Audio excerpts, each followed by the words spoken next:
Spain میں مسلمان کیسے داخل ہوئے؟ وہ کون سا جنرل تھا جس نے کشتیاں جلا دینے کا حکم دیا؟ اور وہ یورپ جو کبھی تاریکیوں کے اندھیروں میں ڈوبا ہوا تھا، اسے مسلمانوں نے کیسے ایک مہذب اور ترقی یافتہ معاشرہ بنا ڈالا؟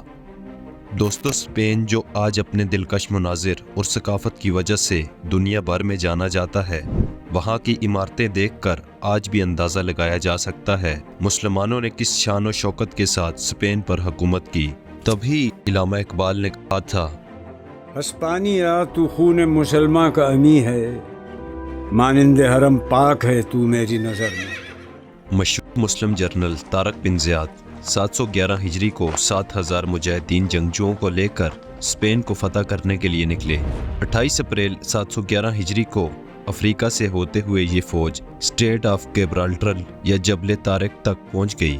طارق بن زیاد نے ساحل پر پہنچتے ہی کشتیوں کو جلا دینے کا حکم دے دیا اور واپسی کے سارے دروازے بند کر دیے۔ طارق بن زیاد نے اپنی فوج کے سامنے ایک پرجوش خطبہ دیا، ہم یا فتح یاب ہوں گے یا پھر اللہ کی راہ میں شہید ہو جائیں گے۔ دوستو، پھر جنگ شروع ہوئی۔ اسپین کا بادشاہ راڈرک مسلمانوں کے مقابلے میں آیا۔ 8 دن گمسان کا رن پڑا، شدید لڑائی ہوئی۔ آخرکار دشمن فوج نے شکست کھائی اور بادشاہ راڈرک بھاگ نکلا۔ اس فتح کے بعد مسلمان آگے سے آگے بڑھتے گئے، حتیٰ کہ صرف 4 سال میں پورے اسپین پر مسلمانوں کی حکومت قائم ہو گئی۔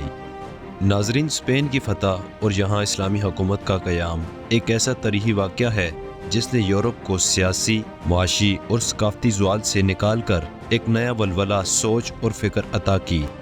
اب ملتے ہیں ایک نئی ویڈیو کے ساتھ، تب تک کے لیے اللہ حافظ۔